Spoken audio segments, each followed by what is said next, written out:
We welcome the month of Ramadan with ibadah.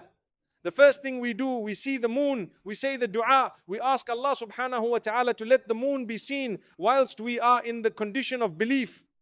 And we ask Allah Almighty to grant us the success of this beautiful month of Ramadan. The fact that we have entered it is an answer to a dua we've been making for months. Allahumma ballighna Ramadan. Allah has granted it to us. So every time we said, oh Allah, grant us the ability to witness the month of Ramadan, well, here He has done it. What was the point of that dua? The point of the dua was we wanted Allah to give us one more opportunity to witness the month of forgiveness. I need the forgiveness of Allah, so I need to forgive others who have wronged me as well, to the best of my ability. It might not be so easy. Sometimes we find people having done something terrible to us. But I tell you, even if you want to stay away from them because you fear they might do it again, try to find it in your heart to at least just let go. Because then Allah will let go of your sins as well. وَلْيَعْفُوا وَلْيَصْفَحُوا أَلَا تُحِبُّونَ أَنْ يَغْفِرَ اللَّهُ لَكُمْ. Forgive and embrace. Would you not like that Allah forgive you? Meaning, in return for that, when you show that you are forgiving, Allah will show you that He is the most forgiving. So this is the month of forgiveness, like that verse of Surah An-Nur I just read, saying, indeed Allah is the most forgiving, most merciful. My brothers and sisters, it is the month of greatness, the best month of the Islamic calendar. We welcome it by making promises to Allah that we are not going to go back to our bad ways and habits even when the month comes to an end. We welcome it knowing that some of us might not witness the end of Ramadan. Am I right? We welcome it knowing that some of us might not see the day of Eid, or we might not even see the night of decree. May Allah subhanahu wa ta'ala grant us the ability to witness the end of Ramadan and the day of Eid. But more important than asking Allah to grant us the ability to witness it is to promise what you are going to do if you witness it. We asked Allah to give us the month of Ramadan. I want to tell you it is the month of the Quran. At a loss is the one who does not pick up the Quran every day and read a portion. At a loss.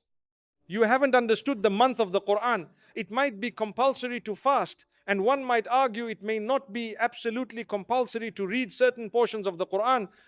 But it being the month of Ramadan, the month of the Quran, you must make sure that your connection with the Quran is the strongest in this particular month. That is the word of Allah. If you don't recognize Allah, you don't understand His word, and you're not making an effort to understand it, then surely you are at a loss. We can do better.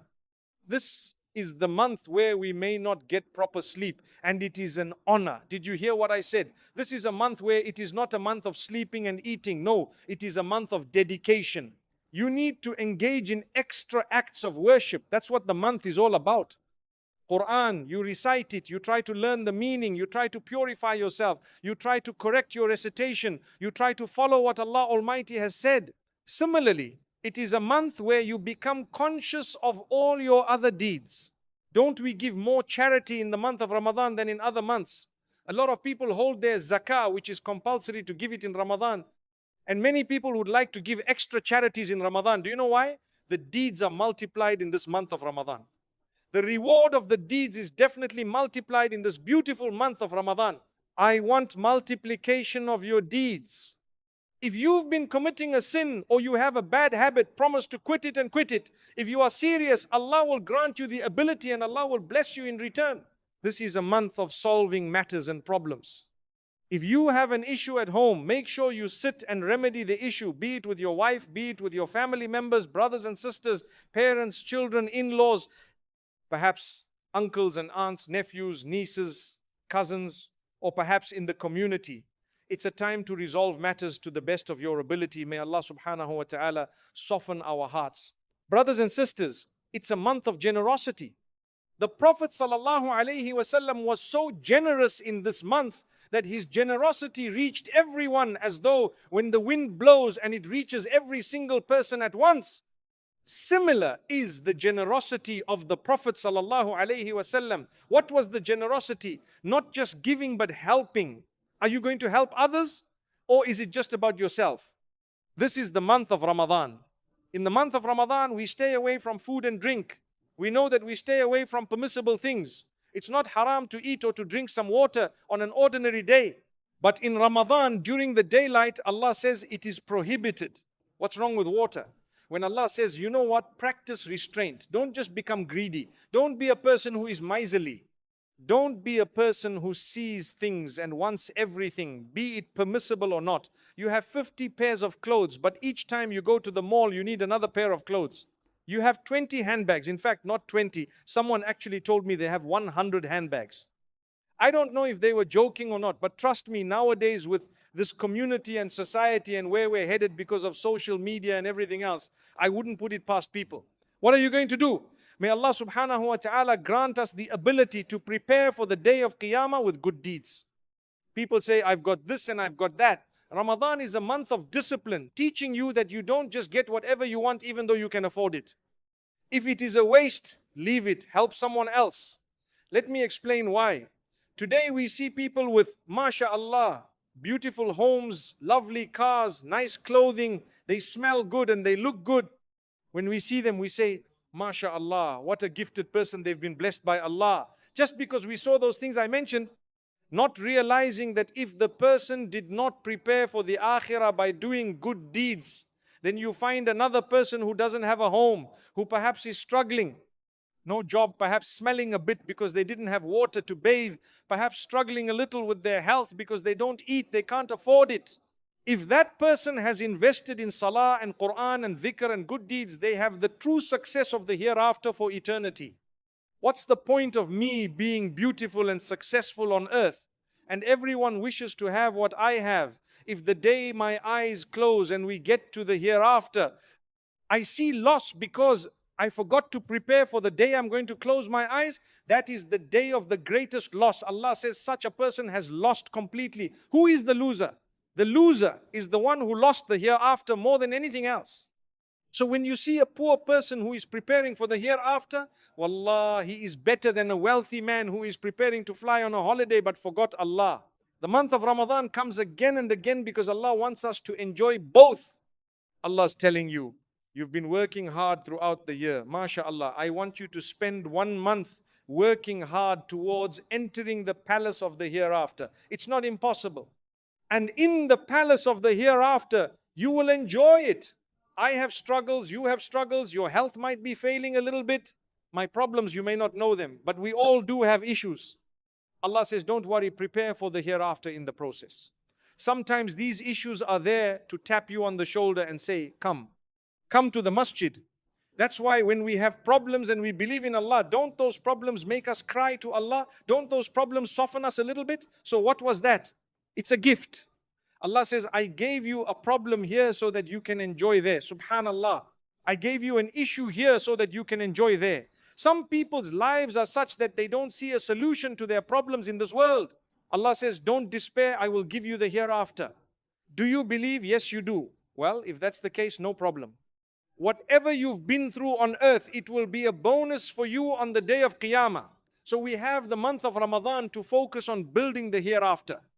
Every deed you do is multiplied by 10, multiplied by 100, multiplied by 700 and beyond, because it's the month of Ramadan. So this is the month where you must become conscious of it. How much Quran are you going to read? Make a promise to Allah. Taraweeh is not a joke. Some might argue, well, it's not fard. I know it's not fard, but it is so highly recommended. You should enjoy it. The term Taraweeh itself depicts a beautiful rest. I'm going to come and enjoy myself. I'm going to achieve raha. I'm going to relax with Taraweeh. Many of us hear the Imam reciting and we say, this Imam is very slow. By the time he finishes, it's going to be suhoor. Wallahi, it's not about slow or fast. It's about correct, beautiful recitation. Enjoy it. It's the word of Allah. If the word of Allah is irritating you, but the beat that makes you shake does not irritate you, then you have a problem. You have a major problem. Do you know why? The wrong things are not irritating you. Subhanallah. At times we don't mind listening to something quite vulgar all night. But when it comes to أهدنا الصراط المستقيم صراط الذين أنعمت عليهم, and you can hear every letter clearly, people say that's too slow. Subhanallah, you're supposed to say Inna sirat al-mustaqim sirat al-ladina. That's not right. This is the month where we're going to change that, inshallah. We're going to change that. Enjoy your Taraweeh. You're building your akhirah. You're building your palace. It is the month where shaitan is distanced from us, but still we do wrong things. Do you know why? I always say we become little devils ourselves, and may Allah protect us. There is a big explanation as to why shaitan still comes about in Ramadan when he's supposed to be tied up. The best explanation is that the chiefs are tied up, the main ones are tied, but the little ones are roaming around. They come and disturb you and I in Ramadan. We get angry. It's the month of discipline, the month of habit building. Build your habits. Watch your tongue. Wallahi, Ramadan is a month of watching your tongue, because the Prophet ﷺ said clearly that those who protect their tongues will achieve the reward, and those who don't bother what they say, who utter falsehood, vulgarity, and whatever else, they have wasted their time fasting. They wasted their time fasting. So this is why we say, my brothers and sisters, watch your mouth in Ramadan. Your life will change when you watch it, because after Ramadan you become conscious. Let me say good words, beautiful words. Let me connect with Allah. If I can do Taraweeh for the entire month, mashallah, coming faithfully, standing faithfully in Taraweeh, I promise you the 5 daily fard prayers will become very simple for me. It will be so easy. But if I'm not going to push myself in this month, I'm going to lose it. Earlier today, I was thinking about how old I am and how many Ramadans I've seen. Say, for example, and I'm not giving my age away, though some of you might know it. Say, for example, I've had 50 Ramadans. I am never ever going to have 50 more Ramadans. You know why? We're not going to live to 100. The chances are almost 0.0 something percent, which is not counted. The bulk of our 60, 70, 80 years gone. Guess what? How many Ramadans are left? A few Ramadans are left for you. How seriously are you going to take these Ramadans? It might be the last one, like I said right at the beginning. But nonetheless, if you want to think that perhaps you're going to live through a few more, how many more? If there are 6 more left because you're already 70 years old and you think you might reach 76, what gives you the guarantee you're going to reach 76? I promise you one thing. When you begin to enjoy your acts of worship, you start looking forward to the meeting with Allah, because you know you're going to go back to a Lord who is merciful, who is kind, who is forgiving. So Allah gives you the month of Ramadan to be able to reflect again and again. Please ponder during this month over who you are, where you came from, where you are right now, what is expected of you, what you are doing, what you are not doing, what needs to be done, because where are you heading? Ponder over that. Where are you heading? What would you like? So stay away from bad habits and bad company. Flock to the masjid and enjoy, bring others with you. Make it something meaningful. Reach out to people, feed people. MashaAllah, be helpful, be kind in your homes. Learn to dress better. No matter how you are dressing, there is always a better way of dressing. And part of your dress code is where you allow your eyes to go. What's the point of allowing your eyes to go in every direction? You know, subhanallah. And you're covered up. What was the point? So watch your eyes. That's why Allah Almighty, when He talks about it, He talks about lowering the gaze, both for the male and the female. قُلْ لِلْمُؤْمِنِينَ يَغُضُّوا مِنْ أَبْصَارِهِمْ وَيَحْفَظُوا فُرُوجَهُمْ. Tell the believing men to lower their gazes and protect their private parts. A straight statement, straight up. Imagine Allah is telling you to know your gaze and protect your private parts. May Allah protect us. My brothers and sisters, we're going to enjoy this month. By the will of Allah, He enjoy it in ibadah, in Quran, in tilawah, in helping one another, in reaching out. So I don't wish to go beyond 20 minutes. Nonetheless, this evening we read verses where Allah Almighty told us about the condition of the believers who do good deeds, they will enter paradise. And He told us about the disbelievers who are not interested in the hereafter, they will go to hellfire. It is Allah's decision. He also says that the hypocrites, those who are neither here nor there, or those who hide the fact that they are not Muslim and pretend to be Muslim for them, Allah says He will deal them a severe blow and they will suffer in this world and the next. May Allah Almighty protect us from disbelief and hypocrisy, and may He help us to connect ourselves with Him in a beautiful way. My brothers and sisters, I give you one beautiful gift.